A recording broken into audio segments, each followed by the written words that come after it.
Trapped in an ice guy as the antagonist's sidekick, I woke up to find divorce papers waiting for me.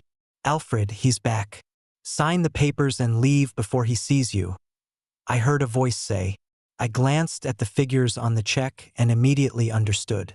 My wife's long-lost love had returned, and she wanted me out of the picture. Without hesitation, I signed. Who'd want to be a stand-in anyway? Ding! Story Shots reminds you to click the subscribe button at the bottom right corner to read the full novel. The divorce papers were signed, with a month-long cooling-off period remaining. I lay on the spacious bed in my mansion, my emotions in turmoil. Finding myself transported into a novel as the antagonist's sidekick, I quickly adapted to life here. In the original story, the sidekick, Naomi, was obsessed with the female lead, my ex-wife, constantly causing trouble and eventually kidnapping her to threaten the male lead.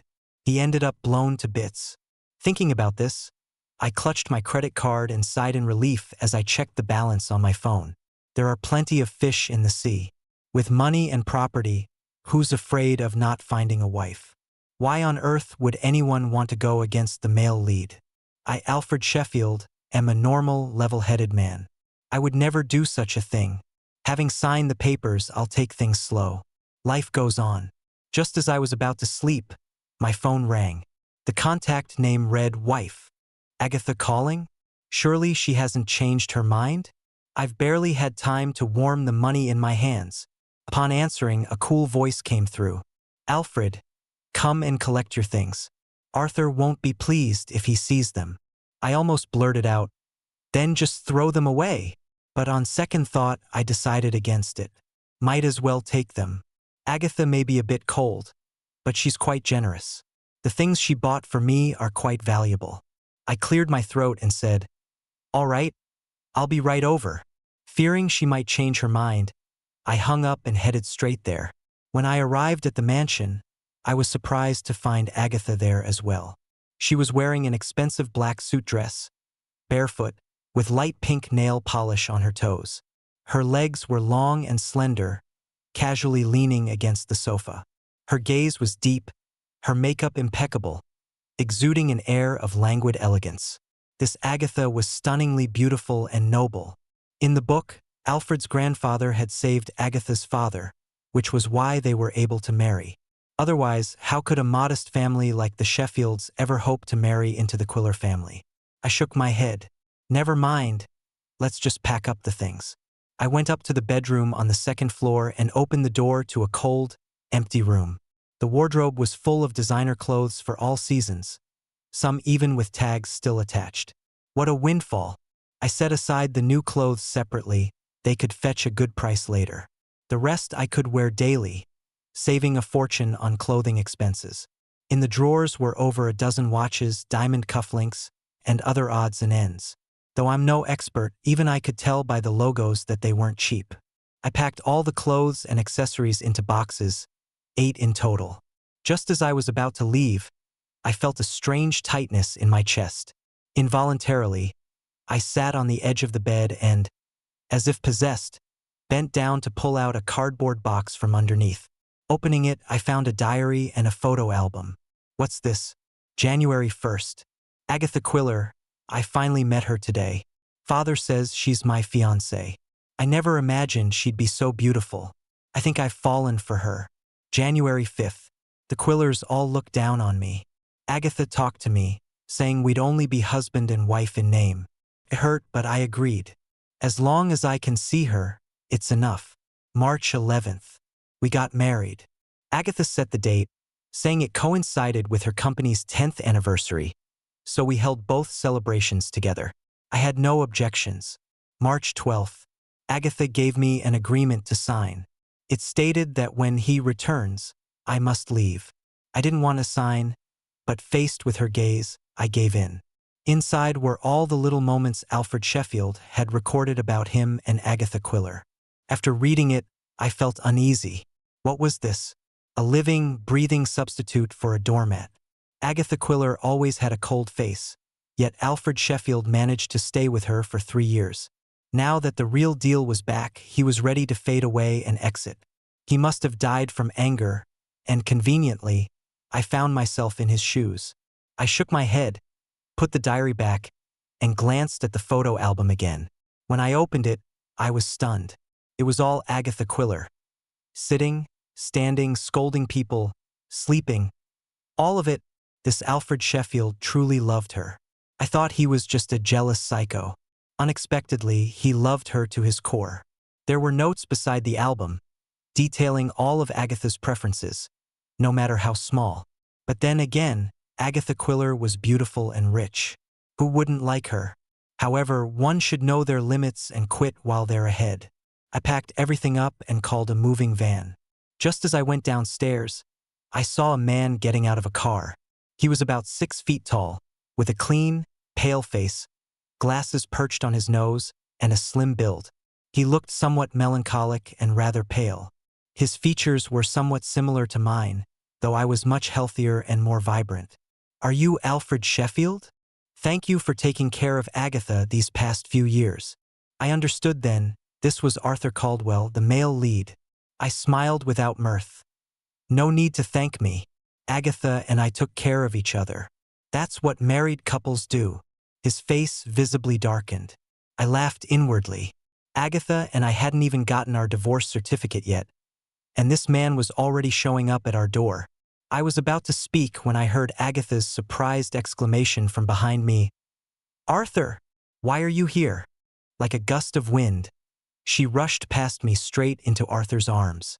She turned to look at me. "Why haven't you left yet?" Her gaze was cold and sharp. I couldn't help but sneer. "Agatha Quiller? Getting impatient, are we?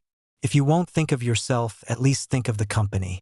If someone sees or photographs this, Mr. Caldwell will be labeled as the other man. After all, we haven't got our divorce certificate yet." Agatha's face turned ugly, while Arthur frowned, his eyes dark. I wasn't afraid at all and met their gaze. Agatha looked displeased. "Alfred, you promised." "Yes, I did promise, but I have my pride too. If you want a divorce, just wait patiently." I wasn't that doormat, especially after seeing them embrace right in front of me. Even the most patient person couldn't tolerate this. Before Agatha could speak, Arthur pulled her close and said, "You've misunderstood. Agatha and I haven't seen each other in 3 years. Today, I'm just taking her to catch up with some friends. If you'd like, why don't you join us?" The friends of the main characters were surely from the upper echelons of society. There's no point in forcing myself where I don't belong. No need, I have things to do. But let me remind you of something. I pointed at Arthur. Men and women should maintain proper boundaries. Your circle can be quite messy, so be careful. After saying this, I looked at Agatha. She should understand my meaning. She took a step back, keeping her distance from Arthur. Arthur's face turned black in an instant. He looked at me, his eyes full of frost. I snorted coldly and headed straight for my villa with the moving van. This villa was left to me by Agatha. With these clothes and accessories, the future wouldn't be too difficult. I sold all the new clothes to a second-hand shop at 80% of their original price, earning £30,000. I did the same with the remaining accessories, and my bank balance was replenished once again. Having so much money after a divorce, I could take it easy. However, work still needed to be done. The original me worked at the Quiller Group. Now that we're divorcing, should I continue or resign? If I don't resign and she fires me, I could get a nice severance package. Since I've already found myself in this story, there's no way I'm going to suffer. I might as well focus on making money. But the male lead's halo was more powerful than I thought. Overnight, Twitter exploded. Agatha Quiller called me early in the morning, shouting, "Alfred Sheffield, did you do this on purpose?" I was stunned, taking a moment to respond. "What are you talking about? Yesterday, was it intentional? If I find out you're behind this, you know the consequences." Before I could reply, she hung up. I stared at my phone in confusion, then saw the notifications and finally understood. Someone had taken photos of me moving house, with Agatha and Arthur Caldwell visible in the background. I don't know which paparazzi managed to get such clear shots. Quiller Group's beautiful CEO divorces. Suspected former flame, the other woman. Agatha was the Quiller family's most promising heir. and our marriage was merely a formality. Not many outsiders knew, but everyone in our circle was aware. Who knows which fool tipped off the paparazzi? Now Arthur was in the crosshairs and I was caught in the crossfire. After some thought, I tried calling Agatha back, but the line was busy. Left with no choice, I sent her a message. I didn't want to complicate things further. Agatha didn't reply, but the online narrative started to shift.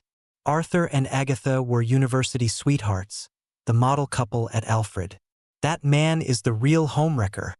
My aunt's cousin is a housekeeper for the Quillers. She says Alfred was forced to marry Agatha by his family. Why else would there be no wedding? He left 3 years ago because he had no choice. He had a car accident and couldn't make it back. Exactly, how could Arthur possibly be the other man? Turns out he was set up. Alfred is disgusting. Has Agatha finally gotten rid of this scoundrel? It's about time. Arthur had become the devoted lover, while I was painted as the villain who would stop at nothing to get what I wanted. The occasional comment defending me was quickly drowned out by a barrage of insults, forcing the users to delete their accounts. I was seething inside, the pot calling the kettle black. If he was so devoted, where was he 3 years ago? A car accident doesn't mean you're dead. Couldn't he make a phone call? Now he's playing the role of the devoted lover. Agatha hadn't replied to me. I clenched my fists, determined to resolve this issue. Otherwise, I wouldn't be able to divorce her. Before I could reach out to Agatha, the Sheffields came knocking at my door. I was about to have dinner when the front door was pounded so hard it shook. Who could be causing such a ruckus at this hour? I opened the door to find a middle-aged couple glaring at me angrily. My heart skipped a beat, a strange feeling stirring inside me. Alfred Sheffield, you've really done it this time. How dare you move out? Where's Miss Quiller? What are you standing there for? Your mother and I have been looking everywhere for you. And here you are, having dinner. So these were Alfred's parents. Come to think of it, in the original story, Alfred's parents only used him. If they had shown him more affection, Alfred might not have felt so resentful and eventually taken such a drastic path. But now I was Alfred, and I certainly wouldn't let them have their way. I sat at the table and continued eating. The woman in front of me slammed her hand on the table. How can you eat at a time like this? What else should I do? If you have something to say, say it. If you've come here just to berate me, don't bother. I'm not interested in listening. As soon as I finished speaking, she exploded. Listen here, Alfred. This mess is your doing, and if you don't apologize, I won't let you off the hook. That's right, son. The Quillers have cut off our supply. You know your brother's small company relies on the Quillers. Now with this scandal, we can't show our faces in public. They went back and forth and I felt utterly disappointed. So they couldn't survive without me saving the day. I didn't cause this. Agatha wants a divorce. Don't pry into it. She won't change her mind anyway. Finish your meal and leave. Soon enough, you won't even be able to keep this flat. Hearing this, they were both dumbfounded, then immediately flew into a rage. Alfred Sheffield, we have the marriage certificate from when you got married. If the Quillers want a divorce, we'll release the certificate and see how she manages to leave then. Marriage certificate? I couldn't help but raise an eyebrow. They still have those things? Have you seen the comments online? Do you think a marriage certificate will make any difference when Arthur Caldwell has gone from being a homewrecker to a true love? Believe me, if you release that marriage certificate, it won't just be me who disappears overnight. You might vanish from this world too. I advise you to keep your heads down and stay out of trouble. My words weren't just empty threats.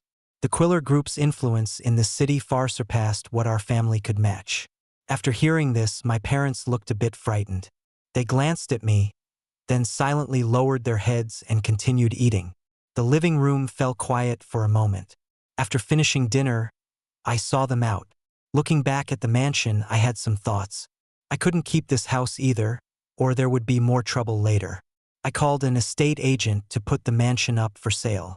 Looking at the cold, empty home, I thought of Agatha Quiller. She still hadn't replied to me. Meanwhile, My phone was constantly bombarded with abusive text messages and harassing calls. I didn't want to deal with it, but after seeing my parents off, as I sat at home sorting through documents, there was another commotion outside. I looked out to see some crazed fan had found my address and was trying to throw paint at my house. Thankfully, security caught them and sent them to the police station. I stood at the door watching as the woman screamed like a lunatic, "Alfred Sheffield, you'll come to no good end." I couldn't take it anymore and called Agatha Quiller directly. After ringing for over a dozen times, she finally answered. Her icy voice came through. "Are you done making a scene? Arthur is here representing the Caldwell Group this time. They have a partnership with our family. If we can't keep things stable." I impatiently cut her off. "Agatha Quiller, your plans have nothing to do with me. But let me remind you, during the divorce cooling-off period, as long as I don't go sign the papers, this marriage can't be dissolved. If you continue to let them smear my name, don't blame me for not giving anyone face. I'm giving you 1 day to deal with all the comments online. If you don't clarify things, I won't mind doing it for you." I hung up immediately. Damn it, I have my limits too. Smearing my name, even if I'm an Ice Guy character, they can't treat me like this. Moreover, they know perfectly well who the real homewrecker is. I don't know if my threats scared her, but Agatha Quiller quickly took action. She only posted one sentence on Twitter: "Please don't engage in cyberbullying." This led to netizens praising her beauty and kindness, once again pushing me into the eye of the storm. Well played, Agatha Quiller. I asked my parents to give me the marriage certificate, buying them out for £300,000. Pained me to spend this money, but I had no choice.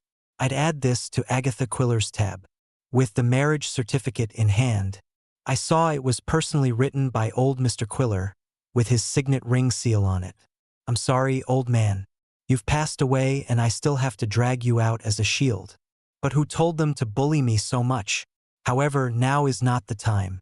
Let's wait and see how things unfold." Perhaps thinking he had victory in the bag, Arthur Caldwell came at this moment, accompanied by an estate agent. After not seeing him for a while, Arthur's aura had changed again.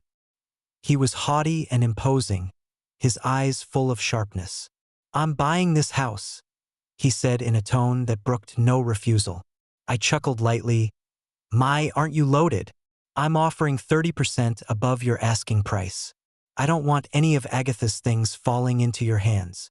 After you sell the house, please leave this city." If he hadn't said anything, it might have been fine. But now that he had, I really wasn't going to cooperate. "I'm not selling it to you." As expected, Arthur Caldwell frowned slightly upon hearing this and made a gesture.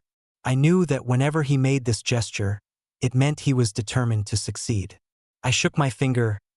"Arthur, no discussion. If you want to buy the house, tell Agatha to come. Otherwise, forget it." Arthur's gaze turned cold, a chill emanating from his entire being, frightening the estate agent into silence. "Alfred, you really think I won't touch you? Arthur, were you really in a car accident abroad that prevented you from attending the wedding?" Hearing this, Arthur's face suddenly showed alarm. I couldn't help but wave my phone. "I know all about your schedules that others don't. If you don't want to provoke me into a lose-lose situation, it's best not to appear before me. Get lost." Arthur gritted his teeth, glaring at me resentfully before finally leaving. This guy really thought I was a pushover. I don't mind Agatha divorcing me, but I won't let her fight me for property.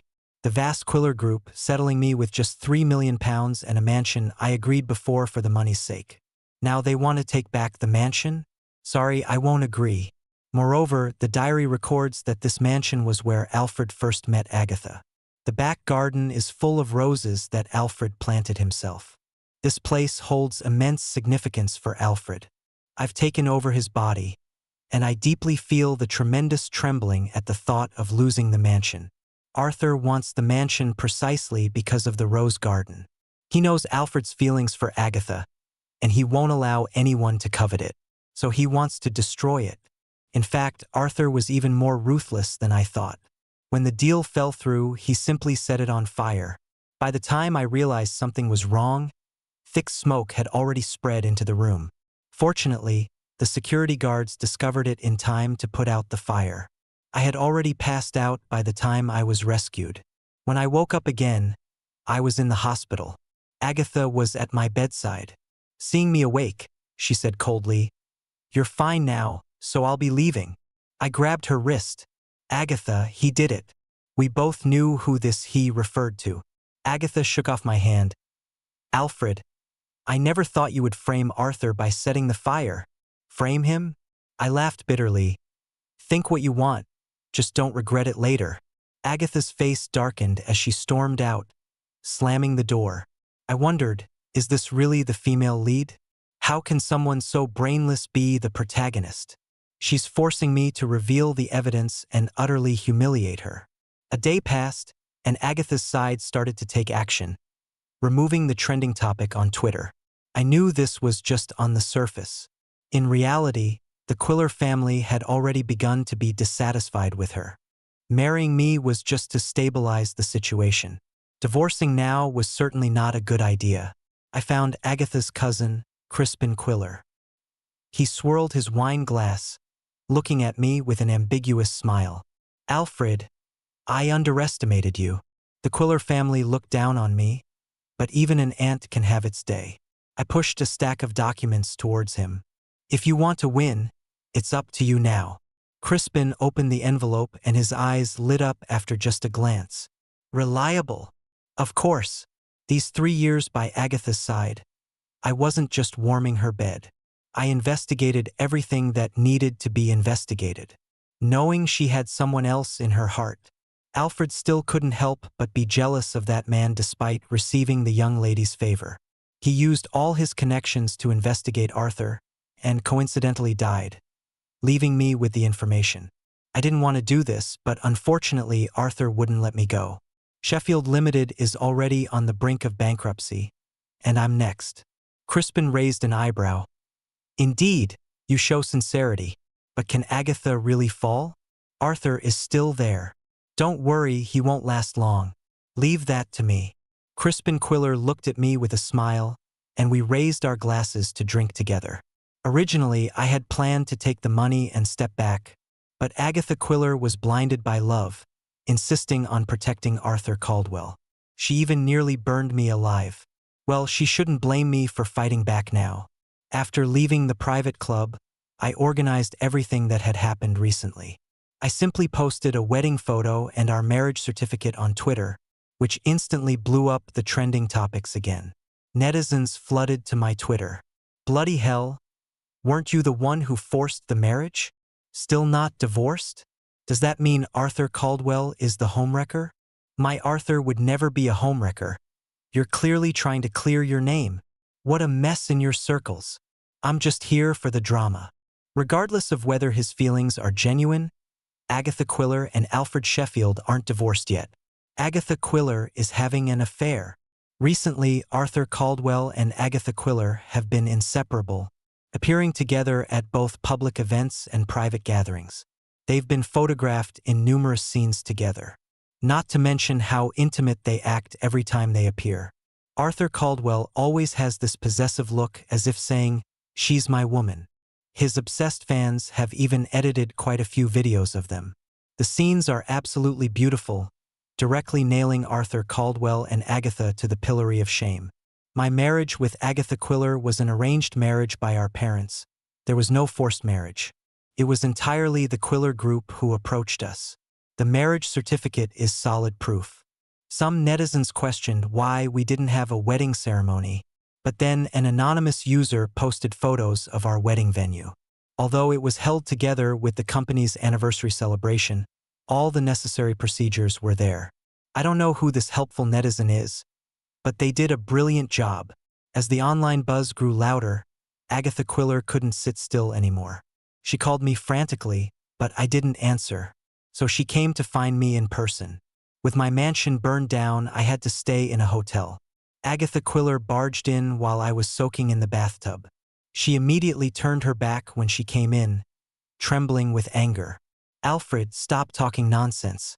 Clear your Twitter." I clicked my tongue. "You lot slandered me online before. Arthur Caldwell sent people to burn down my mansion, and now you want to silence me? Agatha Quiller, you're not sincere at all. If you're asking for a favor, you should have the right attitude. Agatha Quiller took a deep breath. I'll give you £5 million. You clarify that you forced the marriage back then, and Arthur isn't a homewrecker. She really dares to say anything for Arthur Caldwell. Agatha Quiller, don't you get it? You're in no position to make demands now. As long as I don't agree, no one will have it easy. You don't care about Sheffield Limited going bankrupt? I got out of the bathtub, put on my clothes, stood behind her, and wrapped my arms around her, whispering in her ear. Sheffield Limited?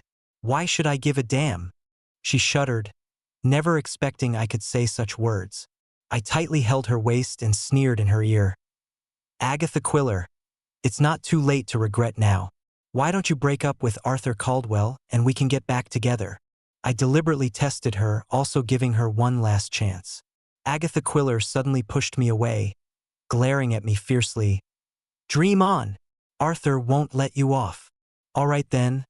I'd like to see what other tricks your Arthur Caldwell has up his sleeve. You should leave now. We're almost divorced, yet you still want to peek at me bathing? It wouldn't be good if Arthur misunderstands. Agatha Quiller stormed off in a huff. I couldn't help but smile, taking out my phone to send a message. It's time to reel them in. Agatha Quiller couldn't deny that whenever Arthur Caldwell opened his mouth on Twitter, he was immediately torn to shreds by critics. He tried to do a live stream to explain himself, but was quickly overwhelmed by users flooding in to teach him a lesson. Some even zoomed in on his face, demanding to know if he had interfered in our marriage. The marriage certificate was an indisputable fact. No matter how Arthur tried to explain, he couldn't change it, so he simply stopped talking. The more he kept quiet, the more guilty he appeared. I also took the opportunity to release some scandalous videos of Arthur from his time abroad. This fellow certainly wasn't saving himself for Agatha Quiller. Overseas, he was living it up with women on both arms. I made sure to send these to Agatha Quiller, hoping they could have a calm discussion about it. Crispin Quiller was in high spirits when we were drinking together. You know, Agatha may seem tough on the outside, but she's actually quite particular. I bet you two have only been intimate a handful of times, he said. But with Arthur, it was like fireworks. Who would have thought Arthur was such a player? I couldn't help but laugh.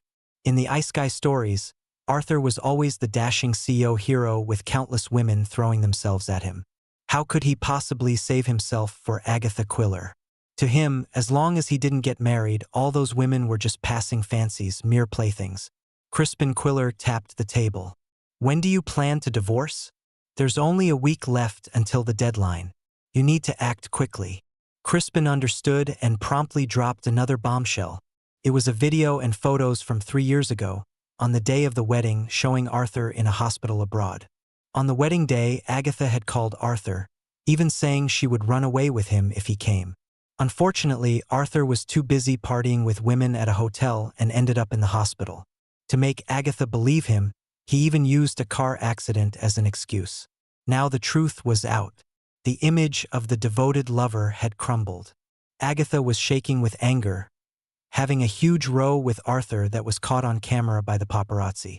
Seeing Arthur grabbing Agatha by the throat in the footage, her face shocked and hurt, I felt no sympathy. Instead, I opened a bottle of red wine. The tables have turned. Agatha, can you see clearly now? This is your so-called soulmate. No dashing CEO hero, no love born from time spent together. It was nothing more than lust at first sight. Arthur is no gentle supporting character.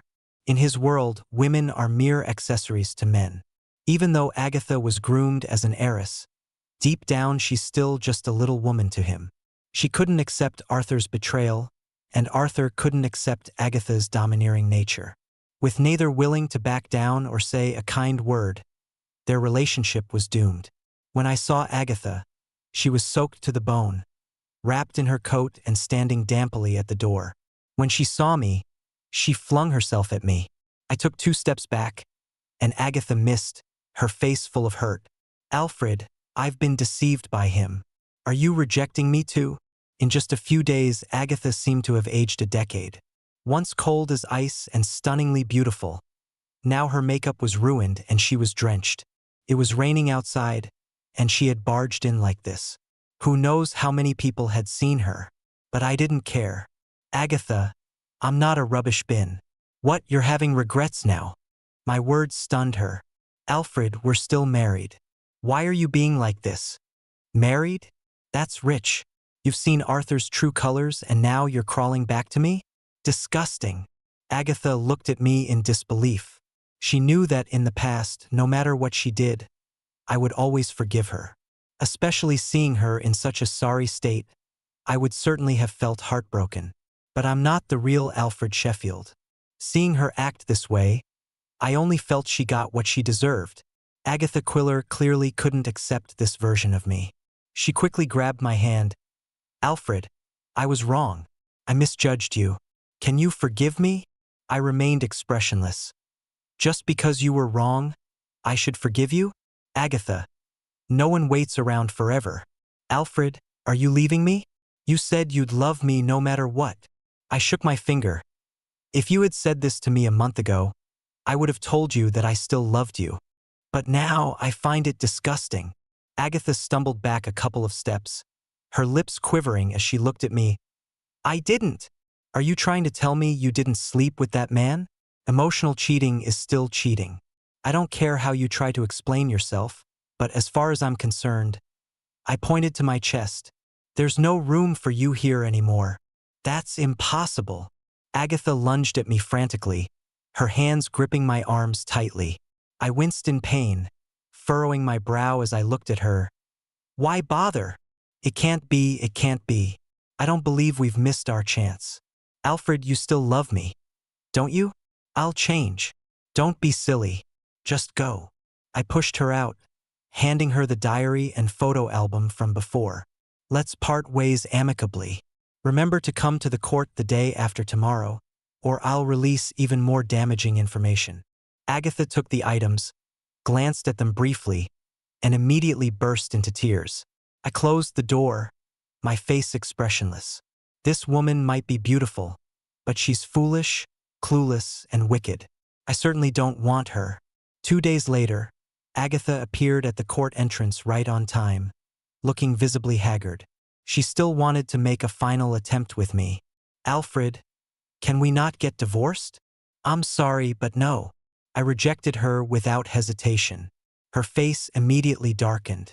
I smiled, patted her shoulder, and went inside. 10 minutes later, I emerged with the bright red divorce certificate in hand. I let out a long sigh of relief, waved at her, and turned to leave. Agatha grabbed me. We can start over.